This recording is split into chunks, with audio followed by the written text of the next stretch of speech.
Mesdames, Messieurs, nous allons ce samedi parler de quelques points d'actualité, notamment la troisième tripartite entre le Rwanda, la RDC et le Haut Commissariat des Nations Unies pour les réfugiés qui vient de se terminer à Kigali, les problèmes des 16 étudiants rwandais qui viennent d'être acceptés comme réfugiés politiques en Ouganda pour avoir refusé de rejoindre le M23, l'état du déploiement de la brigade d'intervention de la MONUSCO au Nord Kivu, le rapport d'Amnesty International sur les mines en RDC qui crucifie littéralement la RDC et la Chine, et les incidents malheureux qui ont eu lieu à Jalandhar dans le Pendjab indien avec des jeunes étudiants congolais.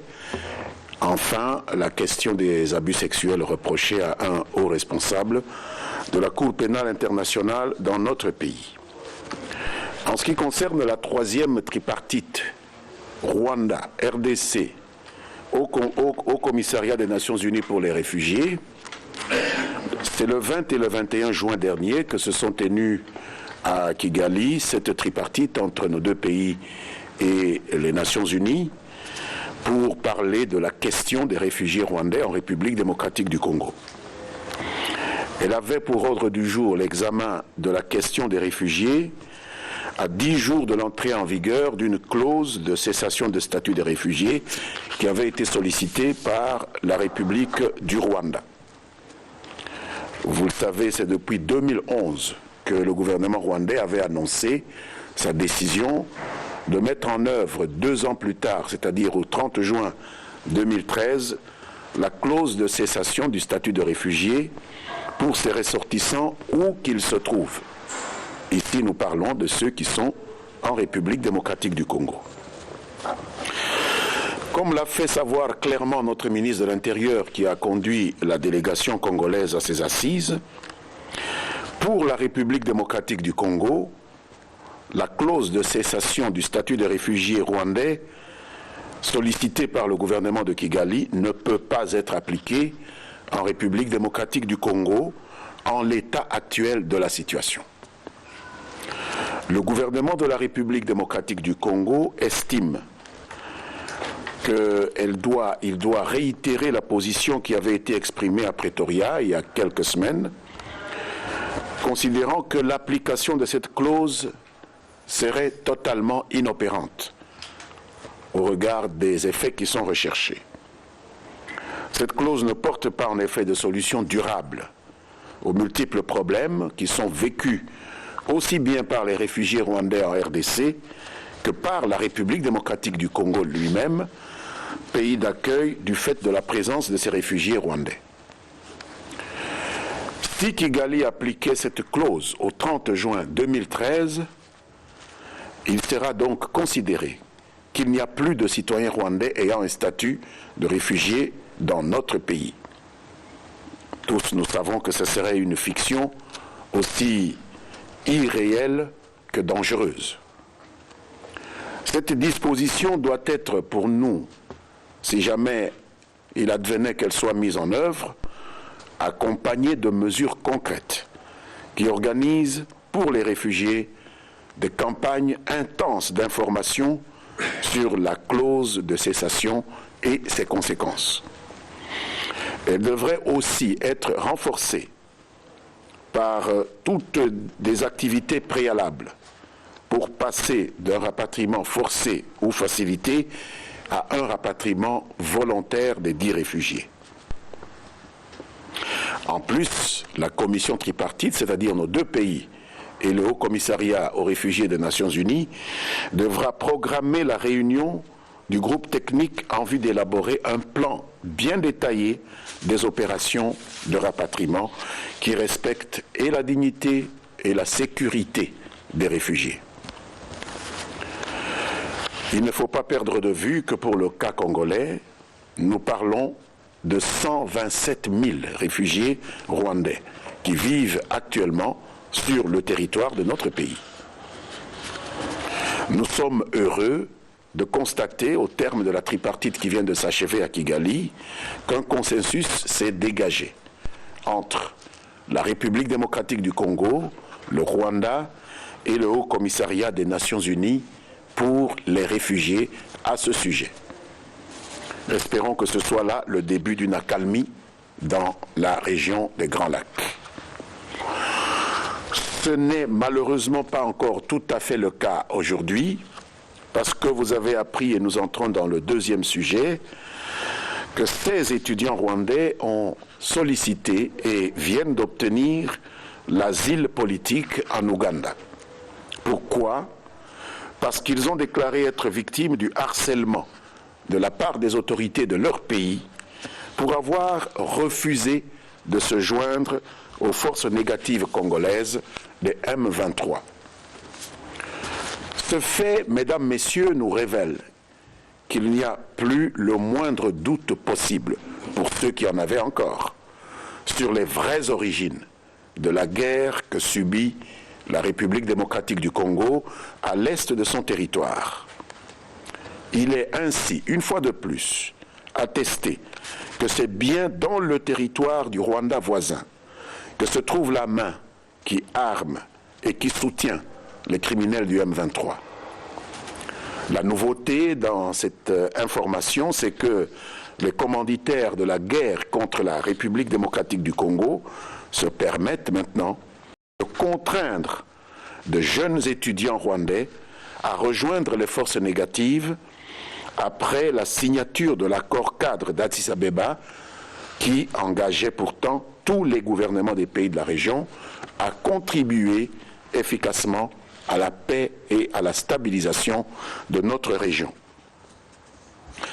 Ces étudiants rwandais, dont 14 jeunes hommes et 2 filles, qui se sont enfuis de leur pays le 3 juin dernier, ont expliqué que la raison de leur fuite était d'échapper au harcèlement de leurs autorités nationales qui les persécutent pour n'avoir pas adhéré à un programme dénommé conscientisation politique à Butare. Ils ont, pour leur part, constaté que les participants à ce programme avaient en réalité été forcés de traverser la frontière avec le Congo pour aller se battre dans les rangs du M23. Beaucoup d'entre eux y ont perdu la vie. L'un de ces jeunes gens, aujourd'hui réfugié en Ouganda, le nommé Mugisha, a même affirmé qu'ils avaient imploré les autorités de leur pays pour que leur soit épargné cet enrôlement forcé, mais sans succès. Raison pour laquelle ils refusent de rentrer au Rwanda. Le gouvernement de la République démocratique du Congo déplore et condamne cette violation flagrante de l'accord cadre d'Addis Abeba qui entretient ainsi les conditions de la poursuite de la rupture de la paix dans la région des Grands Lacs. Cette rupture de la paix, vous le savez, a entraîné le déploiement par le Conseil de sécurité des Nations Unies d'une brigade d'intervention placée sous le drapeau de la MONUSCO. Le gouvernement se félicite à ce jour du déploiement progressif et constant de la brigade d'intervention des Nations Unies à Goma et dans les environs du chef-lieu de la province du Nord Kivu. À ce jour, la totalité des éléments tanzaniens et la grande majorité des éléments sud-africains composant cette brigade sont déjà sur place à Goma avec matériel et équipement. Plus de 2000 unités sont donc sur terrain sur les 3000 que nous attendons. Les éléments malawites de la brigade sont attendus dans moins d'une semaine. C'est presque superflu de le dire au regard de l'enthousiasme qui accompagne l'arrivée de ces éléments de la brigade d'intervention, mais le gouvernement a le devoir d'appeler au soutien de toutes les Congolaises et de tous les Congolais à cette brigade internationale de la MONUSCO ainsi qu'aux forces armées de la République démocratique du Congo en tout ce qui est susceptible de leur permettre le meilleur accomplissement possible de leur mission.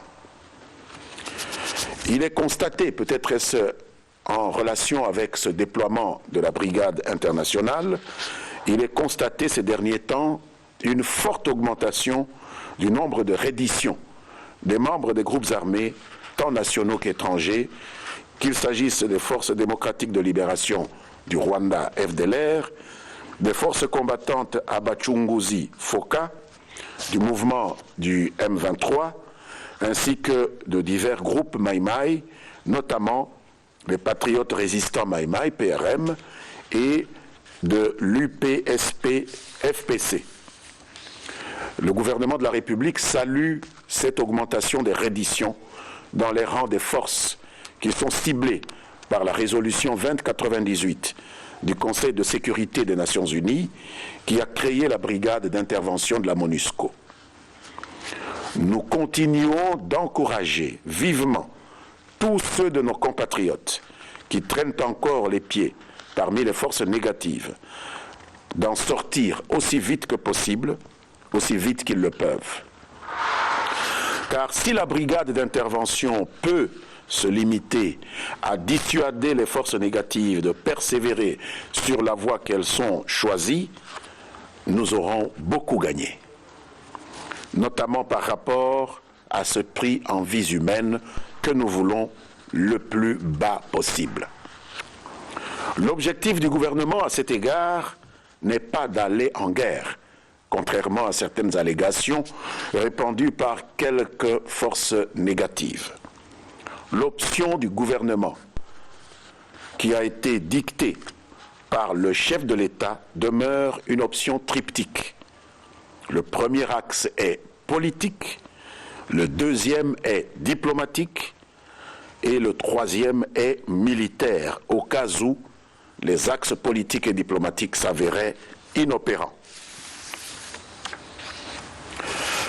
Mesdames, Messieurs, un rapport publié le 19 juin 2013 par Amnesty International épingle des violations des droits de l'homme dans les mines congolaises et fait état d'atteintes graves aux droits humains dans les compagnies minières essentiellement chinoises qui opèrent en République démocratique du Congo et particulièrement dans la province du Katanga. Il est affirmé dans ce rapport que les creuseurs, c'est le vocable qui désigne habituellement les opérateurs miniers artisanaux, que ces opérateurs seraient maltraités, mal payés, soumis à des règles iniques. Le rapport fustige en outre les expulsions forcées qui sont prohibées par le droit international et l'imposition de conditions de travail extrêmement dangereuses, constituant des formes d'exploitation, voire d'esclavage. Notamment que de nombreux mineurs travaillent les mains nues, que des dizaines de milliers d'enfants sont employés en raison de leur petite taille dans des galeries mal aérées qui s'enfoncent parfois à plus de 100 mètres sous le sol. Et le rapport souligne que les creuseurs artisanaux sont gravement exploités à la fois par les responsables des pouvoirs publics congolais et les acteurs privés qui contrôlent les sites miniers, essentiellement les Chinois. Des containers seraient transformés en cachots où les mineurs sont enfermés plusieurs jours quand ils enfreignent les règles. On parle d'accidents, de glissements de terrain, de meurtres. Et le comble, selon Amnesty International, c'est que les mineurs artisanaux sont obligés de passer par l'intermédiaire d'entreprises concessionnaires qui sous-payent le produit de leur travail, alors que dans un comptoir de vente, la teneur du minerai est estimée à 18%. Les acheteurs, notamment les marchands chinois, ne payent que pour une teneur de 4%. Et d'après le rapport, les autorités congolaises ne feraient rien pour empêcher les compagnies minières et les marchands chinois de bafouer les droits fondamentaux de la personne. Pire, elles auraient, les autorités congolaises, elles-mêmes commis des violations de ces droits avant de faciliter des opérations d'extraction. La première chose à dire à cet égard est que le gouvernement congolais prend très au sérieux la gravité de ces allégations, dont il prend acte. et qu'il est fortement préoccupé par la situation des mineurs telle qu'elle ressort de ce rapport. Il faut toutefois relativiser, parce que en confrontant les informations relayées ainsi par Amnesty International avec la réalité que nous observons quotidiennement sur le terrain, on est frappé par le caractère excessif de ces accusations. Sur l'intervention du gouvernement congolais dans la sécurisation des acteurs miniers qui sont artisanaux, il faut dire qu'une série de législations a été prise par les autorités congolaises qui obligent les exploitants miniers artisanaux, parce qu'il s'agit d'artisanat, il ne s'agit pas de personnes employées par l'industrie minière non artisanale, et donc on ne voit pas très bien où Amnesty International déniche des relations d'employeur à employé, alors qu'il s'agit d'artisanaux qui travaillent pour leur propre compte. Ils ne sont ni employés par le gouvernement et encore moins par les industriels du secteur minier. Et que pour ces exploitants artisanaux que le gouvernement protège, et au niveau des chiffres, le rapport d'Amnesty International parle de 150 000 exploitants artisanaux dans le secteur des mines, il est très loin de la réalité et on se rend compte qu'Amnesty International ne s'est pas livré à une enquête fouillée parce qu'en réalité, nous avons 2 500 000 exploitants artisanaux. Donc nous parler de 150 000, c'est démontrer qu'on n'a fait aucune recherche. Ils sont 2 500 000. Et que pour eux, nous avons élaboré des législations qui les mettent à l'abri des tracasseries des industriels. On a créé des zones exclusivement réservées à l'exploitation artisanale, dans lesquelles la législation prévoit qu'ils doivent travailler dans un périmètre minier non octroyé aux industriels et que les industriels doivent travailler dans des périmètres miniers non octroyés à l'exploitation artisanale. Deuxièmement, il est prévu dans la législation congolaise en vigueur l'interdiction de puits ne dépassant pas 30 mètres. Et donc la police, la justice sont attitrés à intervenir dès qu'un puits dans un secteur artisanal dépasse 30 mètres. Ce n'est pas persécuter les exploitants agricoles, artisanaux, c'est les protéger. Parce que quand un puits dépasse 30 mètres sans protection spéciaux avec ce que les industriels peuvent faire dans leur propre circuit, il y a justement des risques d'accident. Ils doivent également travailler en coopérative artisanale et ne pas y aller en individuel. Parce que lorsque vous avez une coopérative, vous mettez en commun la gestion des risques et des dangers, et même la gestion des droits face aux industriels et face aux agents véreux des pouvoirs publics. L'artisanat minier connaît donc de ce fait depuis 2009 une mutation dynamique, une protection plus accrue, dont on ne trouve aucune trace dans le rapport d'Amnesty International. Et la plupart des sites qui sont signalés par Amnesty International dans son rapport comme ayant été vidés d'exploitants agricoles ne l'ont pas été. Et on cite par exemple un site du village de Kawama qui est dans un périmètre minier propriété d'une société minière, mais dont le déguerpissement a été suspendu suite à une démarche de coopérative artisanale que le gouvernement a écoutée, mais qui est signalée par Amnesty International comme ayant fait l'objet de déguerpissement. C'est une contre-vérité. C'est le cas également du village de Luisha, qui est couvert par un périmètre minier d'une société minière, mais suite aux démarches des coopératives artisanales, aucune expulsion n'a été initiée sur ce site de Luisha, contrairement à ce que dit Amnesty International dans ce rapport. Amnesty parle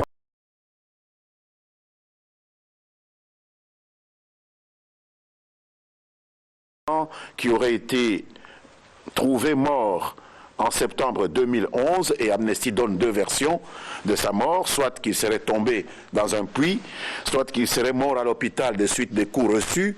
On ne sait pas exactement comment ce monsieur serait mort.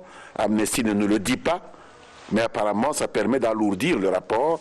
Et en réalité, ni les autorités locales de cette entité territoriale décentralisée, ni l'antenne locale de CESCAM, qui est la structure mise en place par le gouvernement pour encadrer les coopératives artisanales de creuseurs de mines, ne sont au courant de la mort d'un certain Isaac Moukeba Mouzala. Nous souhaiterions donc qu'Amnesty International nous éclaire là-dessus, parce que voilà un cas que les autorités congolaises ignorent complètement.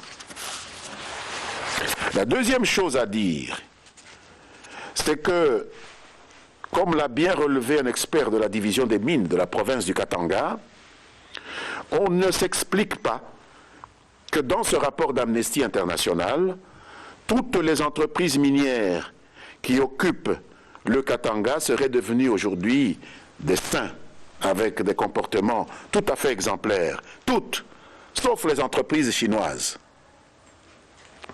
Il n'y a que les Chinois qui sont épinglés dans ce rapport, alors que nous avons plus d'une trentaine de nationalités parmi les entreprises minières qui travaillent au Katanga. Et de toutes ces entreprises minières installées au Katanga, qui appartiennent à une trentaine de nationalités différentes, aucune d'elles, à la connaissance du gouvernement, n'offre à ses employés et clients des conditions meilleures qu'une autre. Les employeurs se plaignent des mêmes faits, le gouvernement est obligé d'intervenir souvent, la justice également, et nous sommes assez étonnés qu'on ne s'en prend qu'aux entreprises chinoises. C'est suspect, cette façon de cibler une seule nationalité parmi une trentaine, pour des problèmes pour lesquels nous sommes tous au courant et pour lesquels nous sommes en train d'agir. Rien ne peut justifier l'acharnement sur les seules entreprises chinoises. À cet égard, elles ne sont pas seules dans cette région. Il n'y a aucune différence entre elles et les autres. Et nous avons même, selon les rapports des autorités locales du Katanga, l'impression qu'elles font plus d'efforts que d'autres à cet égard. Et nous constatons également que cet élan de solidarité que nous saluons chez Amnesty International ne soit observé que depuis que la Chine a conclu des accords de coopération avec la RDC. Ça fait un siècle que nous avons les Occidentaux dans les mines. Ça fait un siècle qu'on coupe les mains, qu'on a coupé les mains de nos grands-parents. Jamais Amnesty International n'a exprimé sa solidarité avec les creuseurs artisanaux.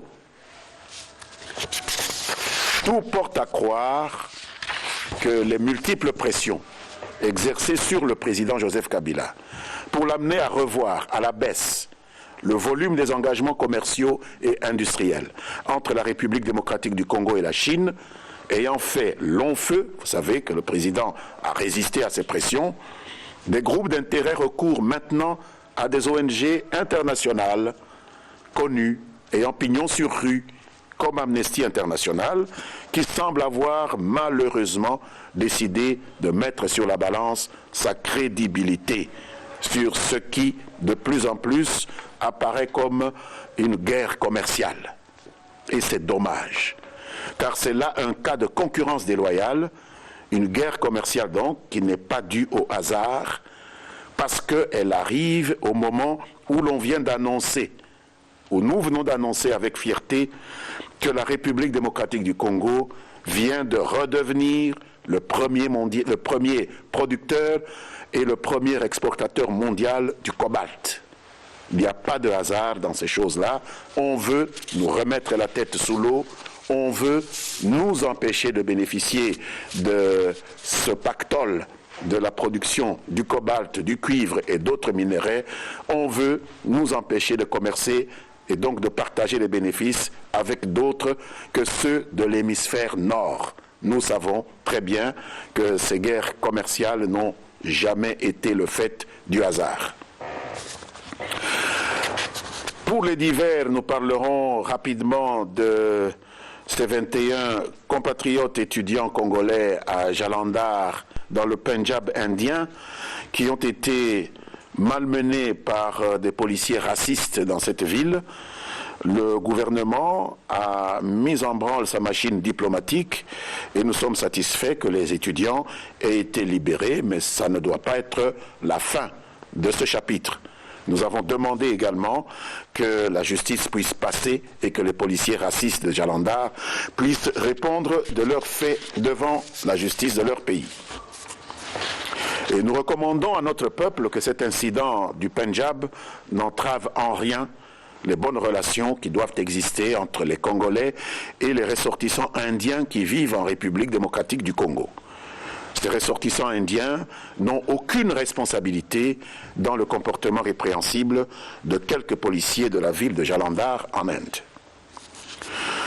Nous nous félicitons également de l'ouverture d'une enquête indépendante par la Cour pénale internationale sur des accusations d'agression sexuelle par un de ses anciens employés en République démocratique du Congo sur des sujets congolais qui croyait bénéficier de la protection de cet agent de la CPI.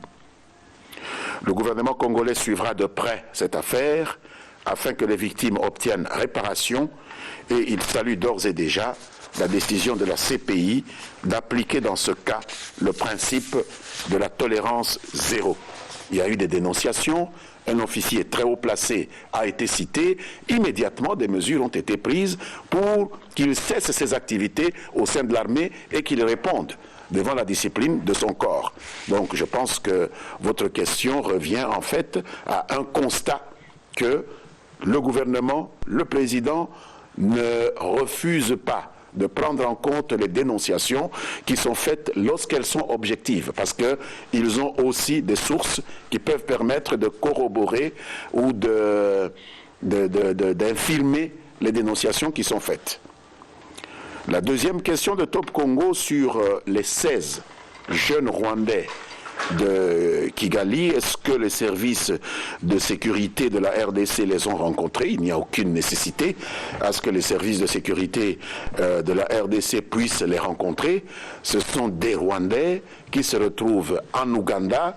Donc forcément, ce qui nous importe, nous, c'est l'information que nous recevons des autorités ougandaises qui ont interrogé les jeunes gens, et le fait que les autorités ougandaises aient accepté de leur accorder l'asile indique bien qu'il a été prêté foi à leur récit, que leur récit a convaincu les autorités ougandaises, et nous en tenons compte dans l'évaluation que nous faisons de la situation. Nous constatons qu'effectivement l'hostilité, en dépit de la signature de l'accord cadre, persiste, que l'agression, en dépit des engagements qui ont été pris à Addis Abeba et à New York, persiste, et nous tirons la sonnette d'alarme. Voilà ce que nous faisons. Il n'y a aucune nécessité que nos services aient été à Kampala pour interroger des gens. Ils n'ont ni la compétence, ni la possibilité de le faire, mais nous avons une bonne source qui nous permet d'évaluer cela. Alors vous me demandez jusqu'à quand nous allons nous plaindre des agissements de notre voisin. Mais tant que ces agissements perdurent, nous devons nous plaindre et nous devons les combattre. C'est ce que nous faisons. Et le combat commence d'abord par la dénonciation. On ne peut pas nous demander à un moment donné de nous taire dès lors que les agissements hostiles, contraires à nos intérêts nationaux, continuent.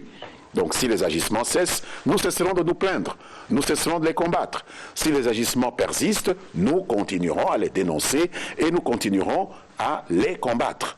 De toute façon, les mesures qui ont été prises par notre gouvernement commencent à payer.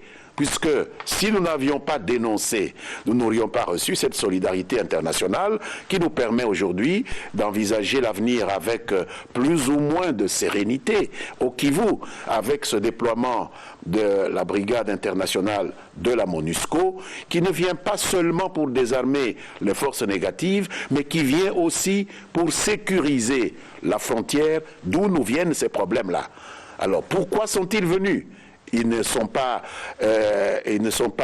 dotés du don d'omniscience pour savoir ce que nous ressentons.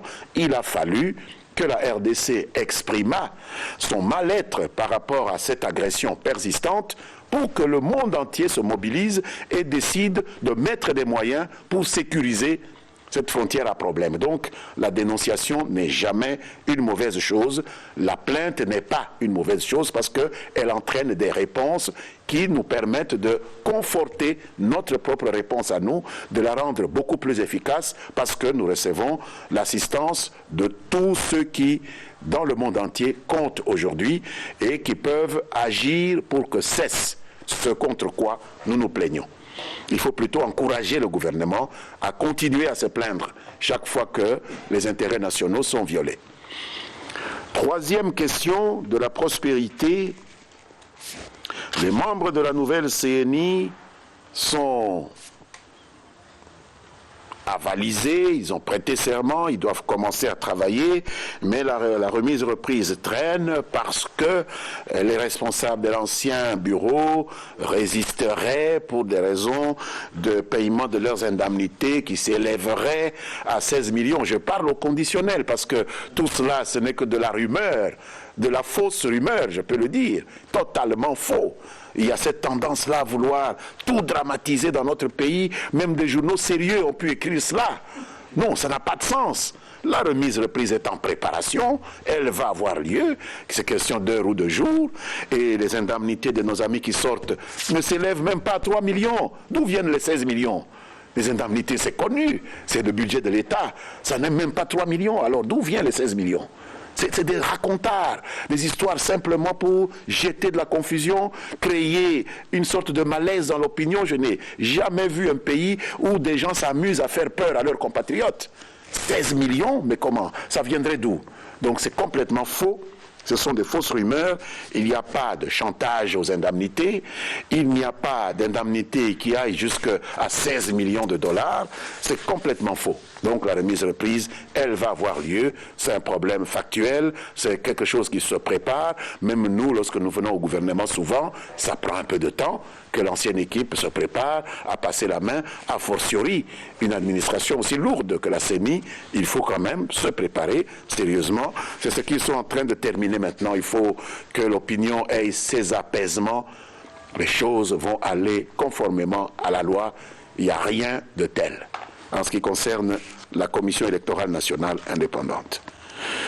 Quant à la question de Mirador, sur le débat qu'il a lui-même qualifié de rampant concernant la révision constitutionnelle, heureusement qu'il a parlé d'un débat rampant.